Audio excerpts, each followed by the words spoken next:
Hey everybody, good to see you. I not just, but about an hour ago, got home from Avengers, which we are going to talk about today, but we are not going to spoil anything, I promise. But I am going to give my initial thoughts on it while it's fresh. So did want to give you a heads up on that. Tonic was supposed to be on today. I don't know where he is. If he's able to hop in, we'll get him on. But right now it's just going to be myself and you guys. So today we're going to be covering PS4's new release, and did they hit a home run on Days Gone? Avengers, initial thoughts, and then I'm going to go into my rapid fire rant and Q&A as per usual, as the second to last and last thing that we do during the show. So I'm going to jump right in. PS4 just released another exclusive called Days Gone. I don't have a PS4, so I've had to watch playthroughs of it. And my initial thoughts, I'm going to actually wait. I'm going to show you guys this trailer if you haven't seen it already. Let you guys watch this first so you know what I'm talking about.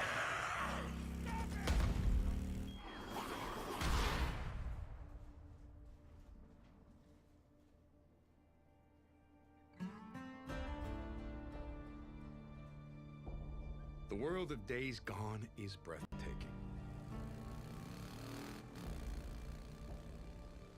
You'll be tempted to stop and look out at the lush valleys, the many rivers and waterfalls, but don't. You're not a tourist here. You're fighting to survive.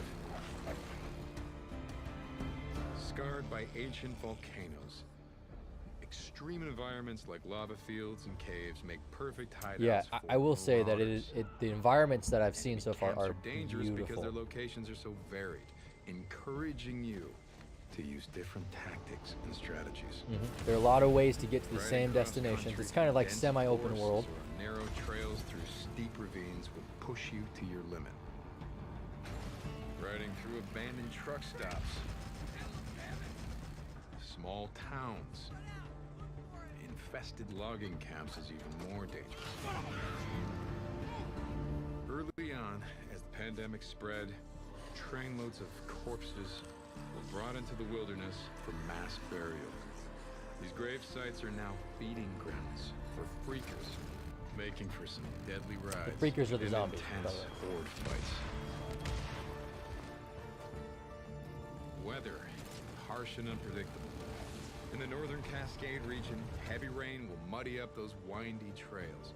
Yeah, and the weather plays a Snow in the mountains huge and foothills. role in your ability to and strategy The to freakers kill even stronger things, and because more dangerous. different things like rain will With dampen 6 sound, regions, and snow will make it more difficult to ride your Filled bike, with stuff like that, which is abandoned pretty cool. Nero checkpoints, survivor camps, choked off tunnels. Explore the world of Days Gone at your peril.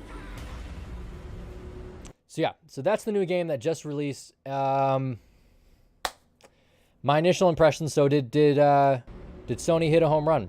Did they get another exclusive right? And did they further extend the gap between Xbox and PS4? Take it back! No, they did not. This game, while it looks beautiful, doesn't run as smoothly as you'd think. It's very repetitious. A lot of what you saw here, the beautiful environments are legit.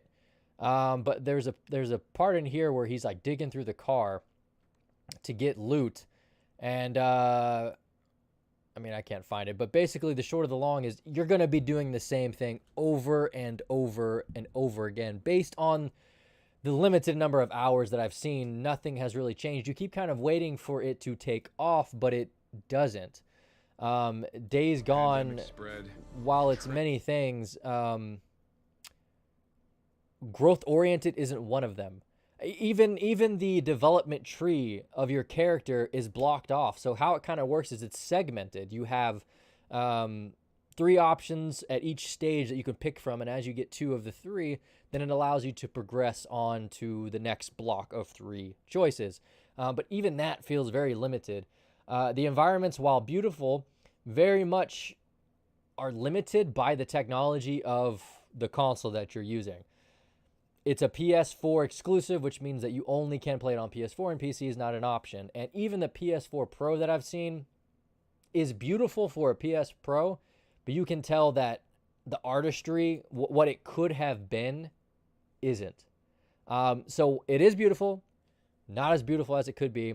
I get a lot of, oh dang, what was the other PS4 exclusive game? Have you guys played this at all? I get Horizon Zero Dawn vibes from this. I get a lot of Horizon Zero Dawn vibes from this. In terms of like environments, in terms of the way it looks, because even Horizon Zero Dawn could have been even more beautiful if given the opportunity, which it wasn't. Their locations are so varied, encouraging you to use different small towns. So the small town part, the camps, the small towns, you think that there would be some really good character development. In my opinion, from again the limited amount that I've seen, it doesn't really materialize the way that you think it's going to. A lot of the character interactions, like the conversations they have, are super left field, out of nowhere. Like just the most random crap is said to each character sometimes, and it just kind of leaves you going, huh? Like, how did they get on this topic? Or there's some backstory between two of the characters that speak to the main protagonist, your character, and you don't really get the context of what they're saying to you. So even when you go, that's the part I was talking about right there, where you're going to be digging through these cars and through a whole bunch of stuff over and over and over again. And to that point, your loot is capped off very early. Now you can get a perk later in the game that will allow you to open up more inventory, but really you cap out all the time. Like I don't think that this is the another game that's going to extend the gap between PS4 and Xbox, unfortunately. No, not in my opinion. Not gonna happen. It's a good game. It's not at all what you would anticipate. In terms of like the quality of the game, it's a 7 so far from my experience. It's a 7. What's up, BitDan? Hello, cutie pie. So yeah, so I wanted to start off with that. The PS4, okay, the PS4 has been getting so much notoriety for its exclusives. So I think it's important when the exclusives don't pan out to notice that, to pay attention to that. PS4, while they have hit home runs with God of War, Horizon Zero Dawn, and some other exclusive titles, they don't always nail it, okay? And this is one of those games that looks like they were going to do that again, and it fell flat. And you kept waiting, maybe 3-4 hours in, you're like, okay, this is going to be amazing, and it just doesn't. Oh, the gun show? Yeah. It just doesn't pan out, which is a bummer. How you doing, BitDan? So yeah, the PS5, I've heard some people say, I don't know if this is true or not, I've heard some people say it's coming out next year. Do you guys know if that's true or not? PS5 release date. This was 6 days ago. Freaking ads. Not that easy, but Grammarly can I still see people buying This PS4s. I'm like, sentence guys, the is PS5 is coming. Like, chill. Is he just gonna... Potentially, they would launch their system a little bit earlier to get ahead. I hate when people do this.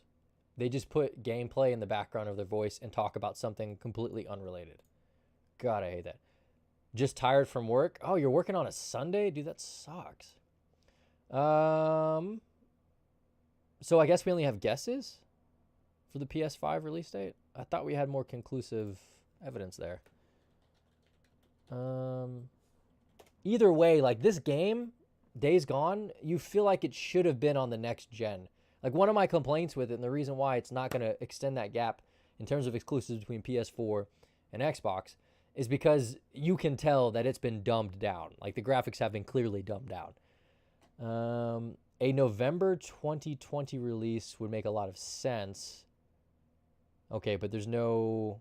Has there been any... Do you guys know if there's been any guarantees on this? Or confirmed dates? Sony drops a huge hint.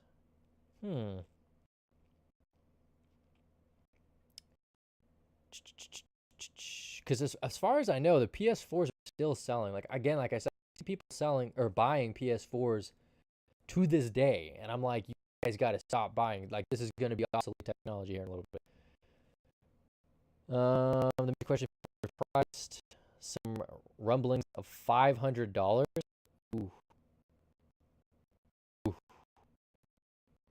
Well, that's high. Have you heard anything on this? Oh.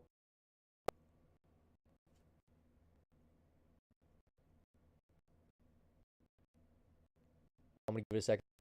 See if it'll correct.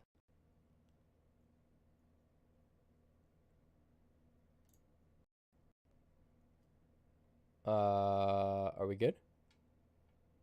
We are dropping hard. There we go. Okay, she's back. Sorry about that. I don't know what that was, but we dropped frames really freaking hard there for a second.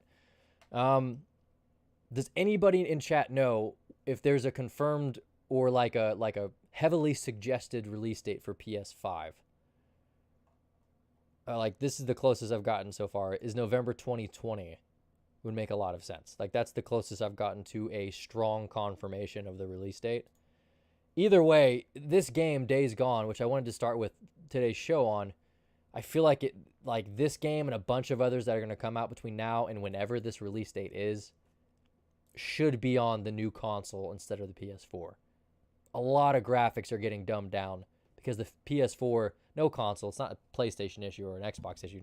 The consoles just can't handle it right now. The technology is obsolete compared to what we can make. So that was a huge frustration for me with Days Gone. Is it just wasn't up to par with what you knew it could be. But yeah. Anyway, if you have it, I hope you didn't pre-order it because I don't feel like it's worth $60. But the short of the long on Days Gone is not as good as you thought it was going to be. That's what I'm going to go with. Let's move on. So I just saw Avengers Endgame. I just saw it. I just came back from the theater. And I got so many thoughts. No spoilers here. No spoilers at all. Short version of Avengers Endgame. It's the best of the series. Not what I wanted. Not how I wanted it to end.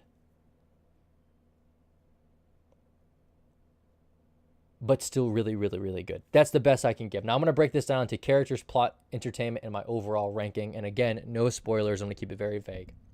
The characters in Avengers Endgame.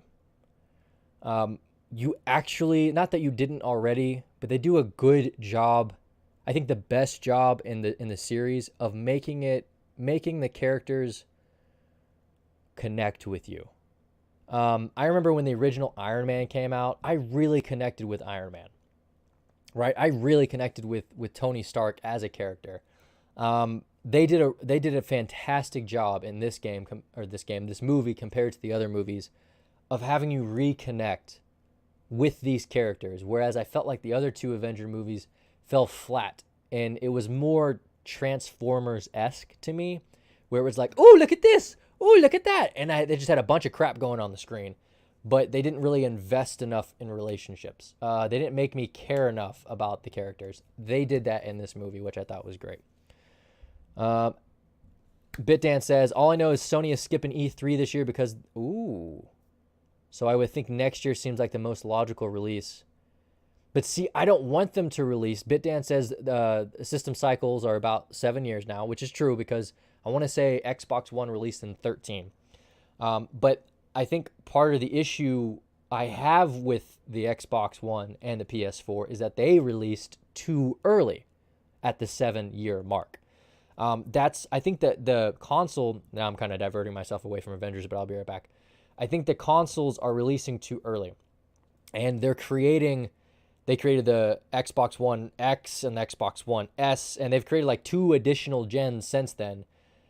When I feel like the leap from Xbox 360 to Xbox One wasn't big enough. I don't want to see that again with this console gen.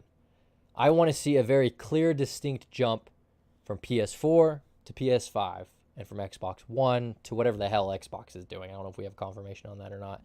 But I don't want to see the same level of jump that we saw last time. So I'm actually kind of fearful of a 2020 release. I would rather them push it back to 2021, 2022 even, and I'd be okay with that. Because I just, the consoles are losing right now. Consoles are not doing as well as they once did. And I think if they're going to make a splash in the market the way they want to, not that they're not going to make a splash regardless because they're PS5 and Xbox One or Xbox, whatever it's going to be. They're going to make a bigger splash if there's a very clear, distinct difference. And I think that's going to recapture console gamers, essentially. So, I mean, we'll see, Dan. We'll see.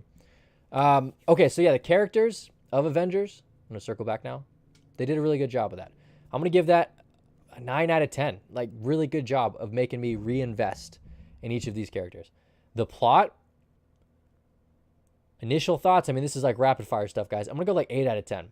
The plot was the better of the three, in my opinion. And you guys have heard me talk about the previous Avengers movies before. As you can see, I'm a very clear DC Superman fan. So I don't have those Homer glasses on that I know a lot of you guys like to have. Okay, no thanks. Not about it.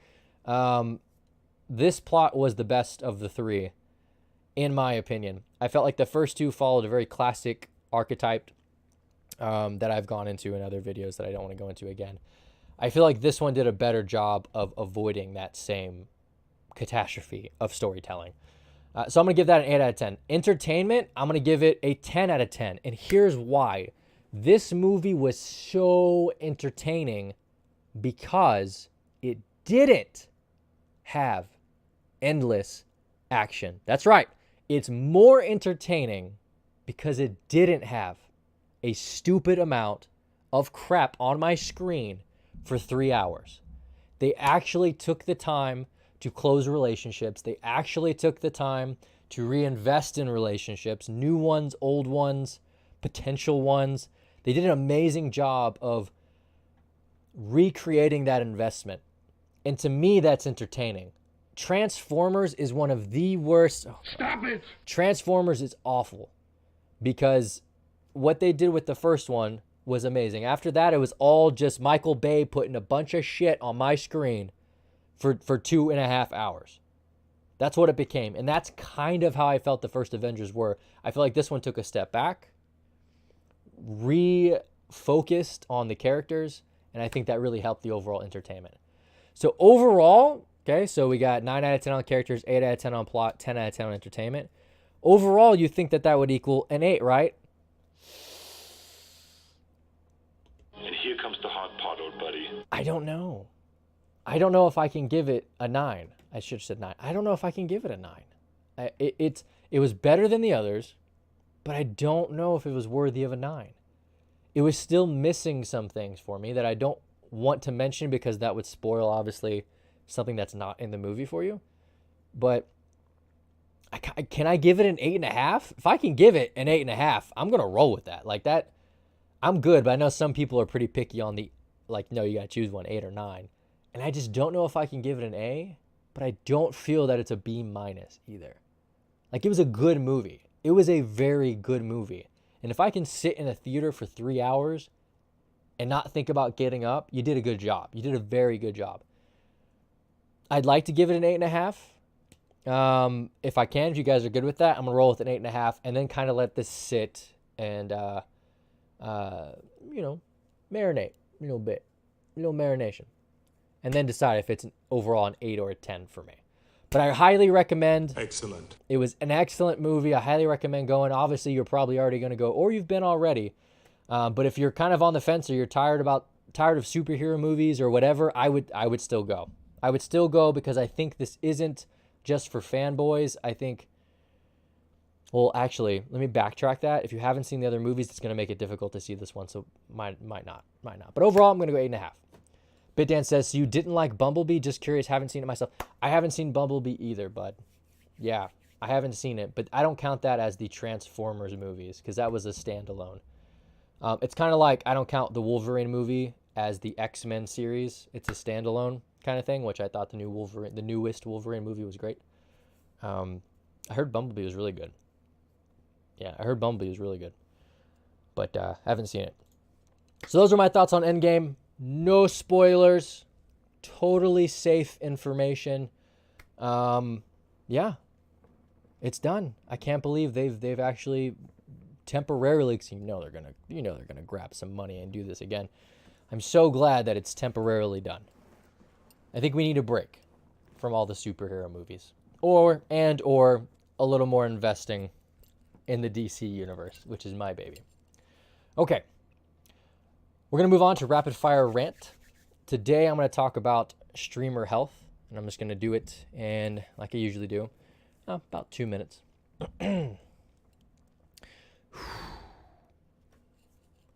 I'm tired of scrolling through Twitter and seeing a bunch of streamers sad, rejected, lonely, feeling like they're unappreciated. I literally can't get on Twitter without seeing at least one person talk about how they're going through something mental health wise. And I honest to God believe that a lot of those streamers who are dealing with mental health issues, not necessarily clinically diagnosable, but mental health problems, are allowing the stream and their numbers on air to negatively impact or exacerbate how they're already feeling. And so I think we have to stop for just a second and ask ourselves, how much of streaming is benefiting us and how much of it is hurting us being just the general public.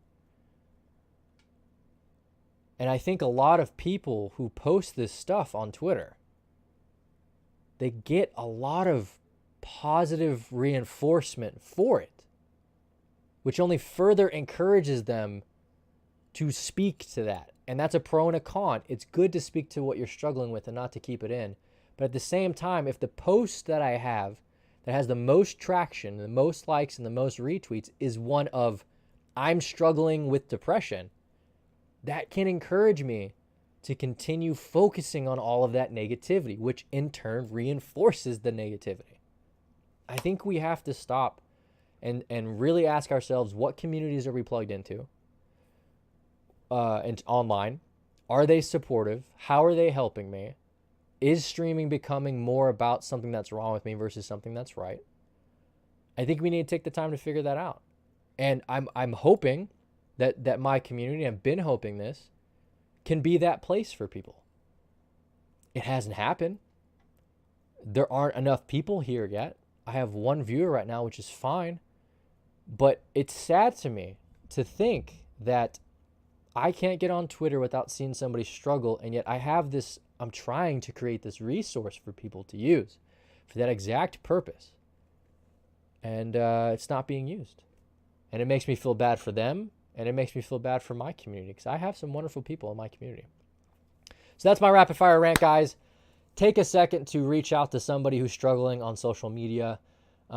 Preferably direct message them instead of retweeting or liking it. Not that you can't. I'm not telling you not to support them in that way.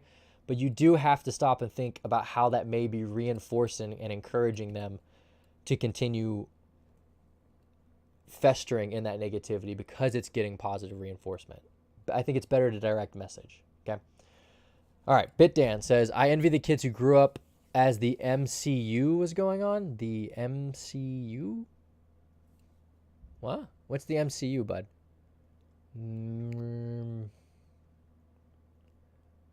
Marvel Comic Universe?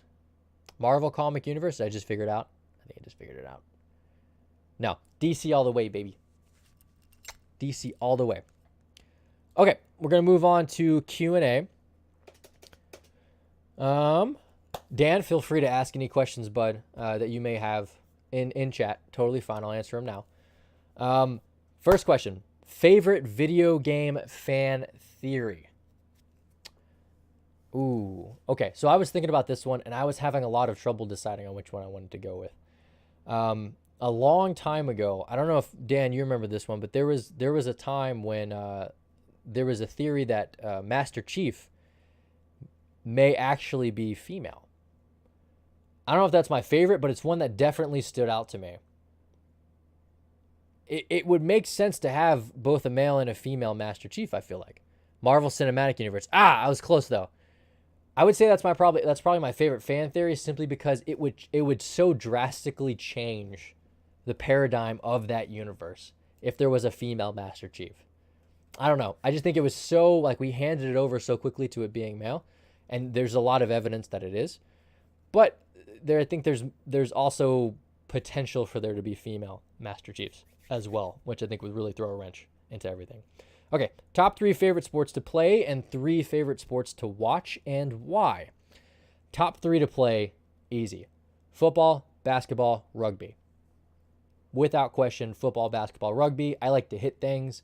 And even though basketball isn't a collision sport, it's a contact sport, especially when it's pickup ball and, anything goes. So I would have to say, I'm a little feisty kind of guy.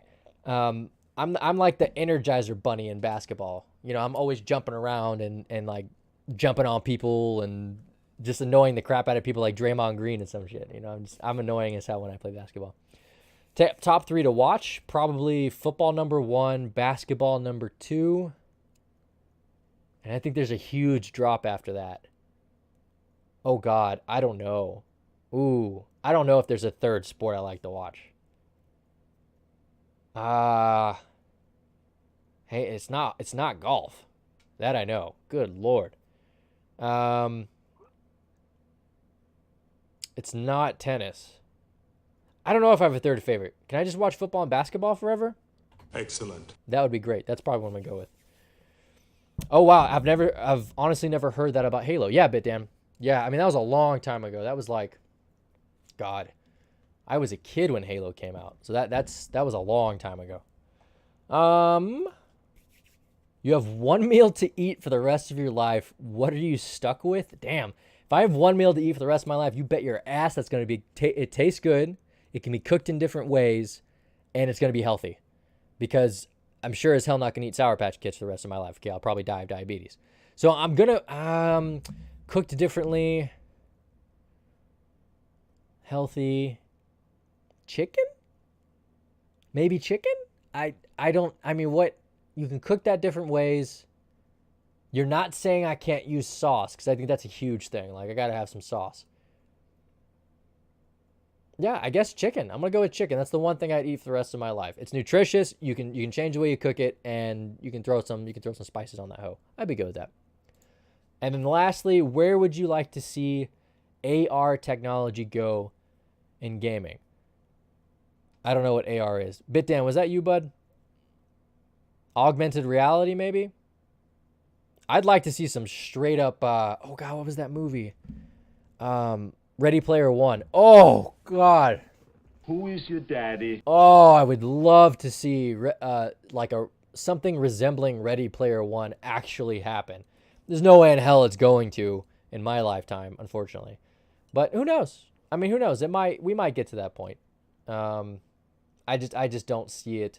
I mean, for God's sakes, my cell phones have been the same for like a decade. I just don't see anything changing in that realm anytime soon. It is augmented reality. Boom. Got it. Yeah, I would love, where do I see it going?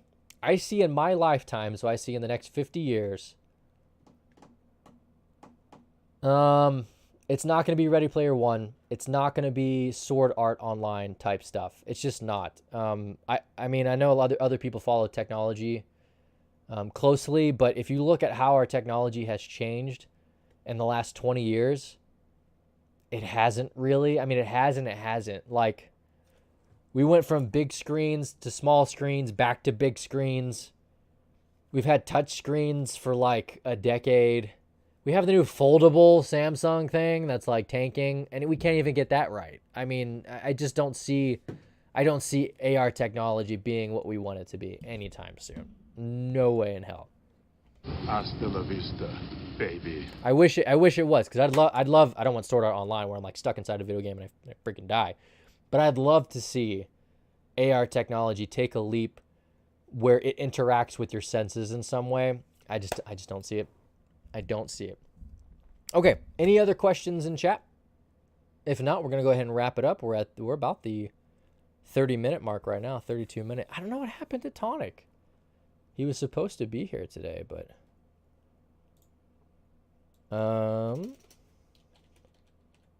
yeah, I was reading this thing today in a magazine that was like, where are we with flying cars? And I automatically thought to myself, nowhere. Like, Nowhere. We're nowhere close to flying cars. Like, look at this. I think this is a bunch of garbage, honestly. Albion Online is a sandbox No, this is- MMORPG in no, I don't which want you this. get to write your own. Unless you've been living under a rock for the past few years, you've likely heard of augmented reality. You've probably even used it already. Ever sent a Snapchat with a filter on it? That's a classic example of AR. Remember when Pokemon Go fever captured the attention of the world? That's AR in action. Yeah, like the whole Tony Stark playing with technology thing, flipping it around and like messing with it. I could see that in my lifetime. I could see that in 50, 60 years. Maybe. But the Sword Art Online stuff, the Ready Player One stuff, no way. Although it may not get the same level of media attention as its sexy cousin, virtual reality, augmented reality has the potential. Oh, so I was totally in the radically wrong change how we space. Work, play, and learn. From schools to the workplace, in your living room and on the road, here are 5 groundbreaking examples of augmented reality hardware that are Hey, what's changing up, the way Rise we Up? interact with our world. Kicking things off the at hell number is this? 5, we've got the Navion from Wayray, the first holographic navigation system for cars. Oh, I've Navion seen this. This thing employs has an shit advanced reviews. augmented reality Dude, interface I'm that good, man. provides you with I clear just came back directions and from a wealth of Avengers, so helpful I'm, information as you can see, designed this to is get not you where Marvel, you though. need to go as quickly PC's and better. safely as possible. Navion's holographic optical element serves as the heart of this device, creating a real AR experience right in front of your car. No special eyewear or headgear Yeah, required. dude. I think It has a built-in full HD camera and advanced inertial sensors, which it uses to continuously map the world around it. honest to God, I think this stuff is like not clickbait per se, but it's just not. How do I put it? It's not as clean as it looks. Like it just doesn't perform the way you think it's going to. And I mean, I can't tell you how long we've been hearing about stuff like this actually becoming real, and it just doesn't. It just doesn't. Relative to the vehicle's current Do I think it position, will? Yeah, the I think it'll process happen in our known as lifetime, but it just simultaneous doesn't happen the way you localization think it's and going to. mapping, or SLAM for short. I don't On the want a flying software car. You side, pretty much have Navion 9/11 every responds day. in Oh, dude, I simple hand know. gestures, For real. allowing you to browse the menu, choose or switch routes, or select relevant points of interest, all without taking your eyes off the road. They also offer a companion mobile app that Oh, you're allows seeing you it in to IMAX tomorrow? It was good, man. It was good. I did my little non-spoiler review on it today. I gave it 8.5. You'll like Though it. it's not technically available to the average consumer yet. Of course they it's just not. raised $80 million for their Series C investments. Automotive giant Porsche led the funding round, and Hyundai also got in on the action, with both aiming to have the technology implemented by 2020. 2020. Get that. Stop it! That's so much BS. You're not going to have that crap in 2020. We barely have Android Go and car and iPhone car or whatever the crap we have in the Future cars of today. driving will be here sooner than we think. No, it won't. Next up at number 4, we've got the HoloLens from Microsoft. The HoloLens is a self-contained holographic computer that allows you to view and interact with the digital That's content badass. it projects onto the world around you. Through the use of special sensors, advanced optics, and a holographic processor, it aims to transform the way we work, play, share, and learn. So a buddy of mine, fun story. You see the little thing that he's wearing? A buddy of mine in college, which was back in, I think this was 2013. He had a miniature version of that that looked like a pair of glasses where only one side had the little augment piece, right? It sucked. Like, it was complete garbage. He got it for free because he was part of a testing group or something like that. But my point is, like, we've been talking about this for forever, and it's just not going to materialize the way that we think to. I just don't believe that. Top 5 condiments: 1 ketchup, 2 hot sauce, 3 barbecue, 4 mustard, 5 mayo. First of all, 1 ketchup. I'm gonna call you Ka. Is Ka good? Ketchup can't be number 1, bro. No way. No way. Ketchup is number 1. Hot sauce barbecue, man. Casino. All right, buddy. Casino. Good to meet you, bud. Nice to meet you. Hot sauce barbecue gonna fight for that number 1 spot for me. I'm gonna have to push ketchup down. Probably ketchup 4, mayo 5. Push up hot sauce and barbecue in there. Yeah, probably that. I just don't. Ketchup. I don't know, man. It's too sugary. I don't know. Too sugary. Since first being made available available to developers in 2016, there have been hundreds of apps developed for the HoloLens to let you experience the excitement of augmented reality in new and innovative ways. Yeah, HoloTour and I don't know. HoloAnatomy are a pair of educational apps that allow you I to don't visit see it, man. historical sites and global Like, can you landmarks imagine how with the expensive this is comfort going to of be to have as a home, household item? or dive inside the human body with living models. Holo Property allows property developers and estate agents to help their clients imagine what a space could look like even before it's constructed. When Shut feeling up. relaxed, there are a number of exciting Casino says VR goggles first patent was 1957. Is that legit? games already available. And HoloTube lets you stream 4K quality video onto a virtual screen as large as your wall. Backed by Microsoft's market leadership, the potential for the HoloLens is Damn, dude, if that's true, limitless. that would only further my point. Coming in at number 3 on our list, the Dacry WorkSense sets itself apart by leveraging the power of augmented reality to improve the way we work. Powered by Amazon Web Services, it operates within a secure and reliable global infrastructure that helps to maximize performance and productivity. WorkSense combines video, voice, and the No, power there's of no way you're gonna 3D scan it and, like, annotations to allow you to collaborate with your team, diagnose it. and offer your audience the chance to interact and provide ongoing feedback based on your real-world visual experience. I mean, yeah, that's also like can be used to interact with damn, what's remote that? experts GoPro who can stuff, help man. That's deliver easy. a next-gen product support experience. 1957 looks like a Where box Dacry's with aluminum. WorkSense really shines is the Hold on. ability to I gotta check this out. 1957. What is it? VR goggles. Oh my god. I have to see this. Oh my god. Is this it? Right here? Is that the aluminum foil piece? Hold on. How old is this picture? Good lord. That's what I'm saying. Like, this stuff has been around so much longer. Like, theoretically, it's been around so much longer than most people think. 1962? Filed in 1961? This 1957. There you go. Sensorama? I mean, how much do you want to bet that in 1957 people were like, we're on the brink. Guys, we're about to have it. It's here. Like, these videos, man, they get people hyped for something that, like, I look at it from a business perspective. Click on the first link. I look at it from a business perspective. Can you imagine getting the price point on that down for the average consumer? Like, when they try to have us buy the flip Samsung phone for like $2,000 or something stupid like that, you just can't imagine trying to have something. Oh my god.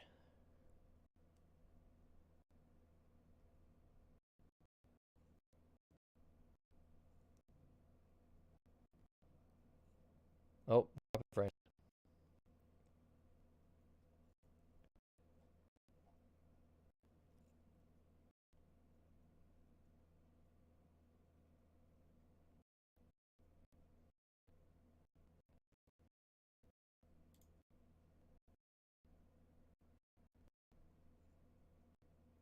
Still dropping frame. Sorry, guys. Hold up. Let her catch up.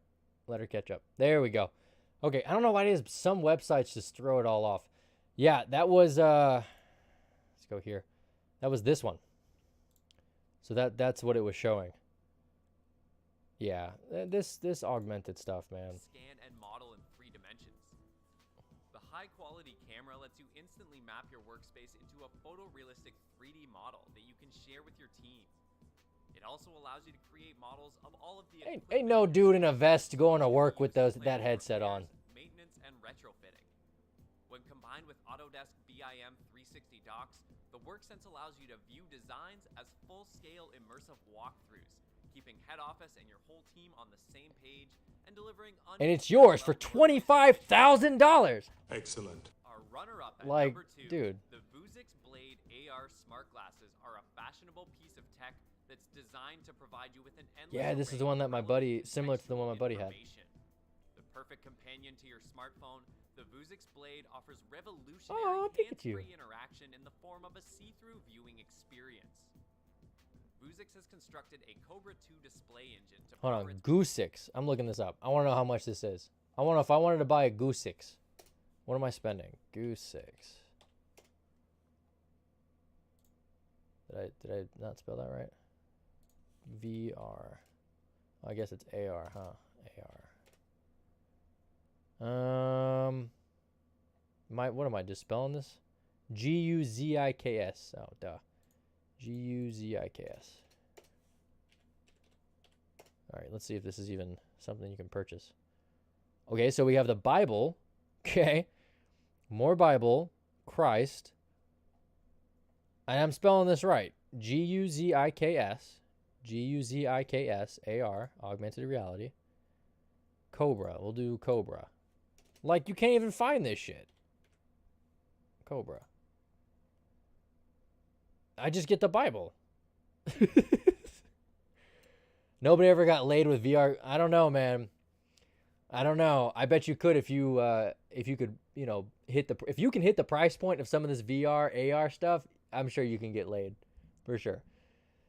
The real technological advances are coming through artificial intelligence. I think we're having a lot of advances. My problem is that, like, this crap here is like clickbait to me. They get you pumped up, and then I look it up, Goose 6 Cobra, and I get this. Enduring Word Bible Commentary, Psalm 91. Like, if this is so, I don't know, revolutionary, beneficial to the average consumer, something that we can purchase, why can't I find it? Why do I get the Bible when I Google it? Like, that's stupid. Yeah, it's what Pokemon Go, like, should be. I see people, like, walking around the park when they play Pokemon Go, just, like, staring at their phone, like, about to bounce into each other. Those won't be out for, like, 5 years. Dude, they're not. I don't think they're going to come out at all. That's the thing with tech. I really think people get ahead of themselves with a lot of this technology. Hold on, let me see this. What's next? proprietary waveguide optics, allowing the blade to display relevant information on top of the real world.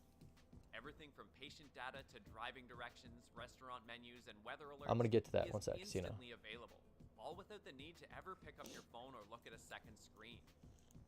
Unlike most AR goggles, which are clunky and obtrusive pieces of hardware that most people wouldn't feel comfortable wearing in public, Unlike most AR goggles that may exist, this one doesn't. But it looks nice. the Vuzix Blade is a sleek piece of technology that looks and feels like a solid pair of sunglasses. Despite the compact size, it has an impressive array of features, including an internal battery, frame-mounted touchpad, noise-canceling microphone, a micro SD storage slot, and an HD camera, as well as sporting full Bluetooth functionality. Oh, Vuzix Blade Bluetooth. lets you Oh, my phone experience has the that. Digital world, hands-free. That I believe. All right, here it is, the moment you've all been waiting for. The top piece of augmented reality tech on the market is the Magic Leap 1. The Magic Leap 1, chat. The Magic Leap 1. Let's see if this exists. No, I don't want that. See, you can't even find it under shopping. Take it back! Okay. Magic Leap 1. Let's see if this is a thing. Oh, it's a thing! It's a thing, guys. It's a thing. Great. How much do I have to pay for this thing? Am I going to drop frames again? Damn it. There we go. Buy. Yeah, I want to buy one. What are you going to charge? Wow! Okay. Or just $96 a month. Can you imagine rolling up to your date from like Bumble or like Tinder or something wearing these? Good Lord. Stop it! That is awful. Hold on. Holy crap. This is a thing. Hold on. What's the specs? I don't know what all this means. 8 gigabytes of RAM. I don't feel like that's good. Frequently asked questions. Yeah. Can I wear the glasses with magic? Can I wear my glasses? Can't be worn over glasses. Which is why the imaginary one that actually look like glasses is better. So you should purchase that one. No, this is a bunch of crap. Who is gonna spend $2,300 on these? Those look like the things an eye doctor. Yeah, and they puff the smoke in your eye. Yeah, dude. Or $96 a month for the rest of your life. That's right. Legit, man. I could not even. Look at this. Look at this. I would not date her. Is there a way to like see it in action? I want to see it in action.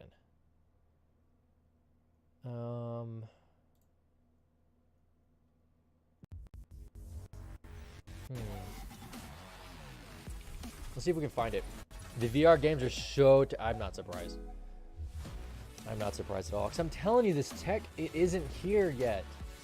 Whenever somebody tells you Magic Leap is supposedly...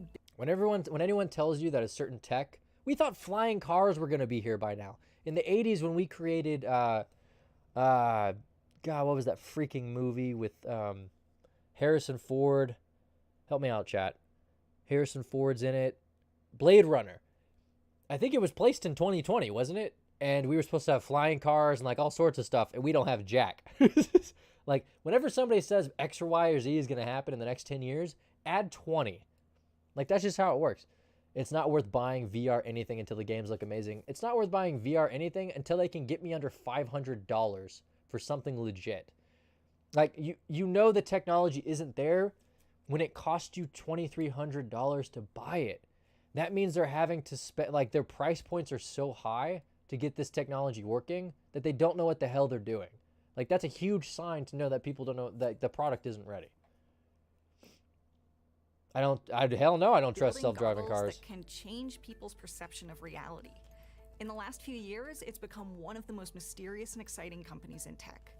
It's released tantalizing videos of mixed reality animals and steampunk robot battles, not to mention a string of patents full of weird and fascinating ideas. And investors like Google have given it over $2.3 billion. Well, hold on now, that's pretty legit. I've been covering Magic Leap for what feels like forever, and it's gotten me kind of obsessed about looking behind the curtain. I mean, CEO Roni Apovitz makes it sound less like a product and more like a transcendent experience. There's this amazing display we have in our brain already. It's processed by our visual cortex, and I thought we would never build a better display than that, so how could we get into that? You can fairly say they're shrouded in mystery. I mean, that actually makes a lot of sense to me. Finally, this summer, Magic Leap's big promises are getting put to the test. They're releasing their very first headset, the Magic Leap 1 Creator Edition, an early look at what Magic Leap calls spatial computing. And last month, they invited us to their headquarters in Plantation, Florida, to look at the Magic Leap 1 firsthand. Smash Bros. VR, dude, that'd be dope. That's true, Casino. Now, there are some epic fail videos. I am way more hyped That's than true. the average person about Magic Leap, and I tried to keep those expectations in perspective. But I know people who have seen a lot of VR and AR, and they love this headset. So I was really hoping I would feel the same way. This is the Magic Leap 1 Creator Edition. Oh, man. Okay. Yeah, so that's a magic the leap to Leap think that 1 looks good. Does look and feel great.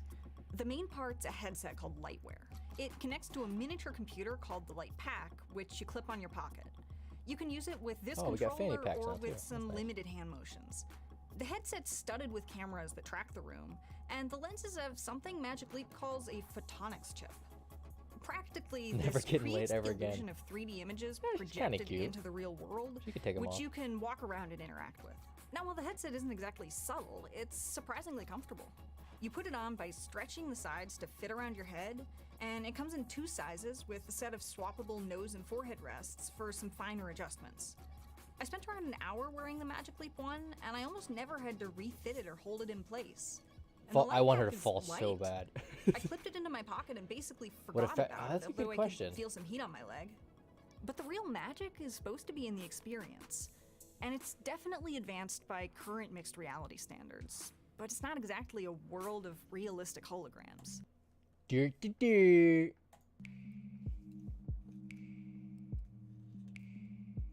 The Magic Leap 1's field of view is noticeably limited. It has a 50-degree field of view compared to around 110 degrees for your average VR What headset. the hell? So if you're standing in a room full of virtual objects, you can only see them in one patch of the room at a time. The rest just looks a little dimmer than usual, thanks to So the no Lightroom's dark field of vision. lenses. You could see this tree up close, or this grass. But to see both, you'd have to stand back until the whole scene fit into Magic Leap's equivalent of a virtual screen. When you're just trying to enjoy the experience, this all gets pretty I don't want anybody distracting. touching my brain, bro. I checked out several different Magic Leap demos, including an art program, apps from Wayfair and the New York Times, and a real version of that steampunk robot fighting game. Magic Leap released some footage of these apps, including its painting app and an underwater musical landscape. That looks awful. They definitely reflect parts of my experience. But they don't show you the field of view. You can only see a few seconds at a time, and you're only seeing the absolute peak performance. My overall experience was more like this 2016 video, where sometimes the objects look solid, which was great, but sometimes they'd also look kind of more transparent. Or that text would Or be they look like blurry, crap. or there'd be glowing Like, that edges is- around things. But we think we're going to have this kind of technology in 10 years. Y'all are crazy, man. Y'all are crazy. Okay, I don't know how we got on AR tech, but we did. We spent a lot of time on that I wasn't anticipating because of our Q&A section. But yeah, so thank you guys for coming to watch Game On. I will be on again next Sunday at 7 p.m. Central Standard Time, always 7 p.m. Central Standard Time for Game On. I'm about to transition to Divinity Original Sin to continue my playthrough there with my buddy Kane. So you're welcome to stay if you would like to. If not, I thank you for coming and for watching and for hanging out. But yeah, we are going to move over here.